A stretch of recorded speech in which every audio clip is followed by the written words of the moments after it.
먼저 JP모건 내용을 보면 제목이 5월에 꼭 팔고 떠나야 되냐, 뭐 셀린 메이 그런 내용이 많이 나오죠. 근데 결론은 뭐냐? 그렇게 생각하지 않는다라는 게 JP모건의 결론이고, 이유인즉슨 이제 1분기 어닝, 그리고 주식시장 소비자들의 컨슈머 스펜딩이죠. 그리고 이제 고용시장, 이런 것들이 계속적인 어떤 강세를 나타내고 있다, 뭐 그런 이유고요. 내용을 하나씩 살펴보면 지금 5월에 들어가지고 지금 선샤인과 레인이 공존하고 있다. 그래서 뭐 좋은 점과 나쁜 점이 있다라고 얘기하는데, 많은 선진국에서는 어찌됐건 간에 지금 뭐 경제 재개를 진행하고 있죠. 그래서 식당도 다시 열고 사람들도 다시 만나기 시작하고, 뭐 심지어는 이제 뭐 골드만도 그렇고 JP모건도 그렇고 뭐 어떻게 해서든 사무실로 복귀를 시키려고 지금 많은 움직임들이 있죠. 근데 반면에 이제 그 이머징 시장 같은 경우, 특히나 이제 요즘에 인도가 그 변종 바이러스가 굉장히 이제 심해지고 있는데, 사실 저희 홍콩도 최근에 이 변종 바이러스가 뭐 유입돼가지고 아파트 한 동 전체가 격리를 당하는 뭐 그런 황당한 상황이 있었거든요. 심지어 그 중에서는 이제 백신을 맞은 사람도 있는데, 파이저 백신을 예를 들자면 그걸 맞았다고 해서 변종에 안 걸리는 건 아니라고 하더라고요. 근데 뭐 확률은 낮지만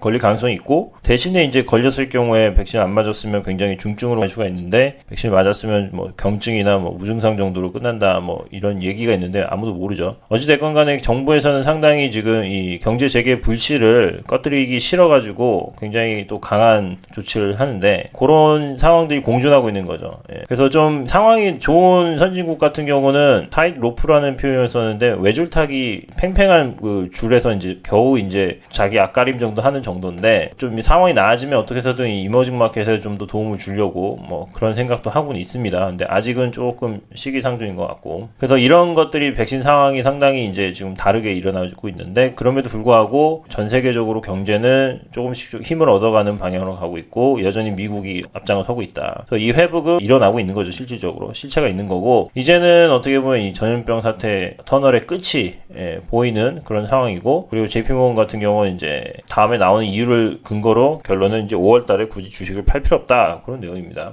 하나씩 살펴보면 첫 번째는 이제 아무래도 펀더멘털이죠. 그래서 1분기 실적 시즌에 관한 내용인데, 지금 뭐 거의 뭐 기업들의 분기 실적 발표가 거의 다 나왔는데, 놀랍게도 S&P 500 기준으로 봤을 때 400개에 해당하는 그 기업들이 실적을 발표했는데 87%가 그 어닝을 다 비팅을 했다고 합니다. 이 숫자가 굉장히 지금 이제 올타임 하이라고 얘기하는데, 그래서 요거가 왜 놀랍냐면은, 사실 애널리스트들이 올해 아무래도 실적이 좋아진다라고 생각을 했는데 그거보다 훨씬 좋아진 거죠. 애널리스트들이 생각했던 전년 대비 올해 그로스를 거의 뭐 2배 이상 숫자가 나온 거죠. 예. 그래서 거의 작년 대비 50% 정도 성장한 걸로 보인다.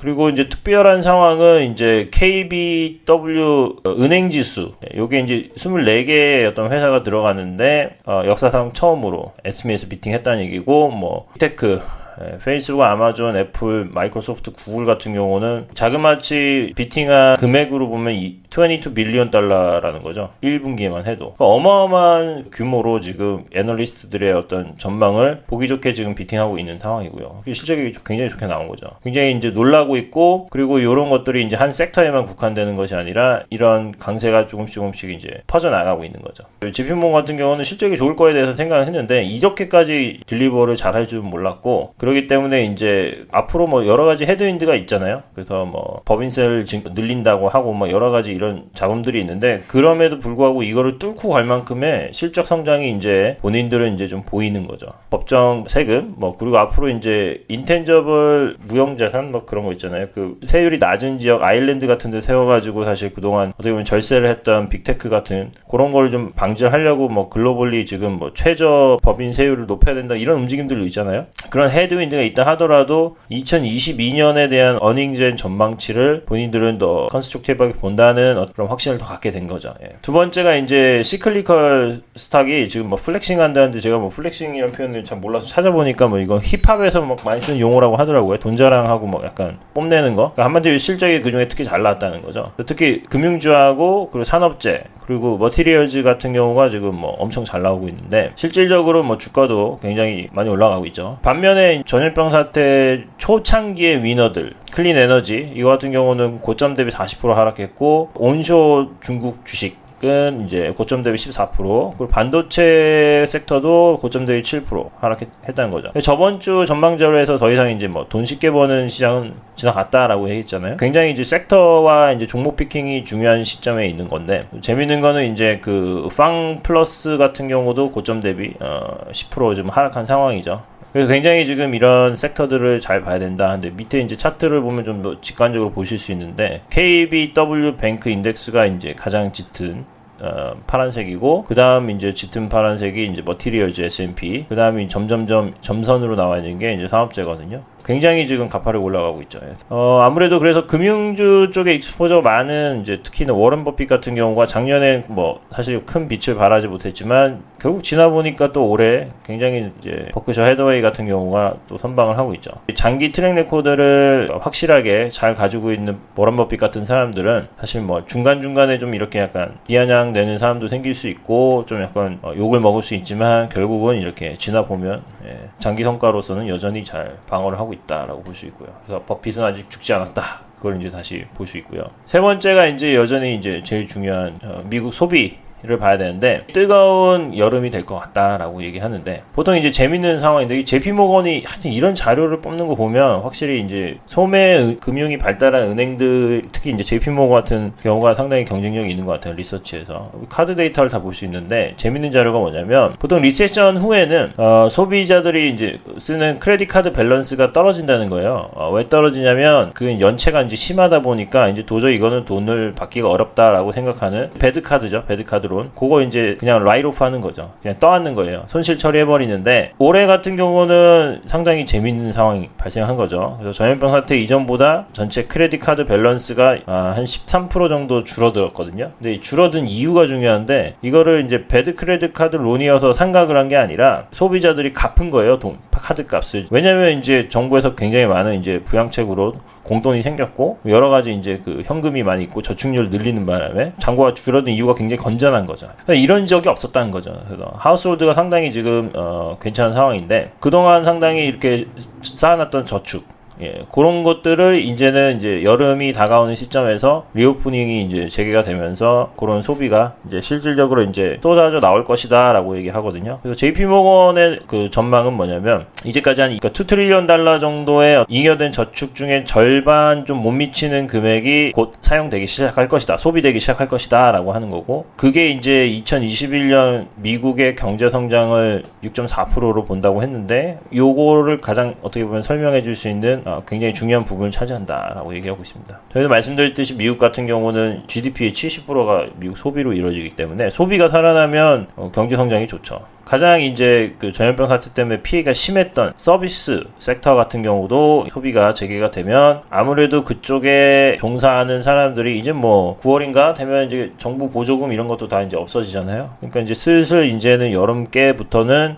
잡을 다시 준비하면서 현장으로 복귀하지 않을까. 그러면 이제 고용 지표도 좀 좋아지겠죠. 그래서 이제 네 번째가 고용에 관한 건데, 아무래도 이제 고용 시장이 점진적으로 좋아지긴 하겠지만 JP모건에서는 이게 굉장히 더디다라고 얘기를 하고 있습니다. 금요일인가? 고용지표가 발표를 했는데 너무나도 실망스럽게 나왔죠. 100만 명 정도로 생각을 했는데 실질적으로는 26만 6천 개의 짬만 이제 더해진 거죠. 그래서 지금 현재 상황으로는 전체적으로 봤을 때 이제 전염병 사태 이전 수준보다 한 10밀리언 정도가 아직 회복을 못하고 있는데, 공식적인 어떤 실업률 데이터는 지금 이게 한 6.1% 정도 나오거든요. 근데 이게 사실은 언더 에스티메이트 하고 있는 거죠. 왜냐면 아직 그 고용 의지를 가지고 구직하는 사람들이 지금 회복을 안 하고 있으니까. 그 사람들까지 이제 포함을 시키면 어떻게 보면 히든 언임플로이먼트, 숨겨진 실업인 사람들을 이제 포함을 시키면 거의 실업률이 한 9% 정도는 될 거다라고 생각을 하고 있습니다. 근데 뭐 그게 그렇게 꼭 나쁜 건 아니라는 거죠. 이 수많은 사람들이 사실은 정부 보조금이 있기 때문에 일부러 일을 안 하는 거지, 뭐 이제 정부 보조금이 끝나기 시작하면 다시 현장으로 복귀를 하겠죠. 그리고 그 사람들을 받아줄 만큼의 어떻게 보면 이제 수요가 있으니까 오히려 지금 고용난을 겪고 있잖아요.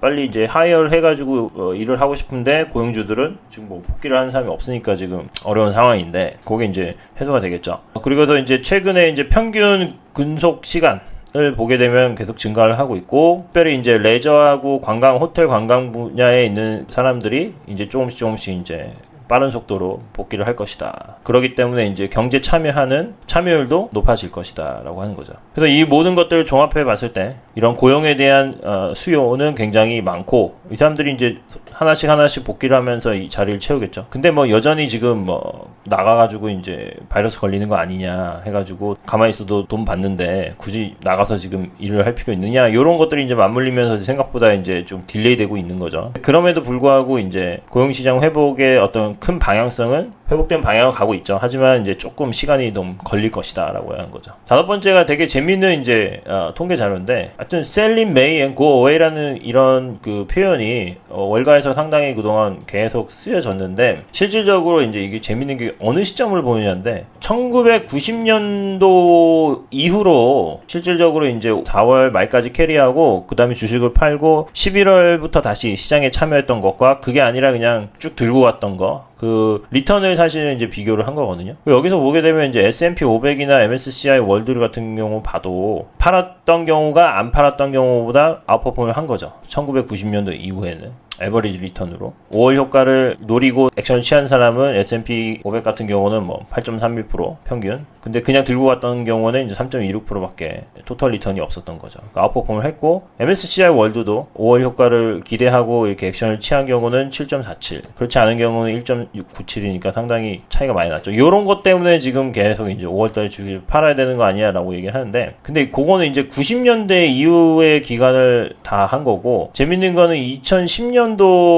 이후부터 자료를 보게 되면 이게 사실 굉장히 안 먹히는 걸 발견할 수 있다는 거죠. 그래서 2010년도부터 2020년도까지 동일한 그 분석을 했더니 5월 효과를 기대를 하고 액션을 취한 경우가 이제 빛을 발한 건 2011년도밖에 없었던 거죠. 예. 그게 사실 큰 의미가 없어 보이는 게 그 2011년 한 해에는 어떤 일이 있었냐면 유럽 위기가 잠깐 있었던 시기거든요. 그거랑 좀 맞물려서 그런 거지 만약에 그 이벤트가 없었다고 생각하면 사실은 5월 효과를 노리고 주식을 판 사람들이 사실은 약간 바보가 된 통계를 보여주는 거죠. 그냥 들고 있었으면 사실 2013년도 같은 경우도 플러스 13%의 수익을 낼 수 있었고 2017년도에도 뭐 10%? 작년 같은 경우도 13.9% 정도. 그러니까 오히려 5월 효과를 기대하고 팔았다가 다시 산 사람들은 요만큼의 그 리턴을 다 얻지 못한 거죠. 그러니까 90년대 이후의 기간을 보면 5월 효과를 노리고 액션을 취한 게 맞지만 2010년도 가장 최근에 한 10년 정도 데이터를 보면 오히려 그렇게 한 게 큰 손해를 가져왔다. 큰 기회비용을 가져왔다라고 볼 수 있는 거죠.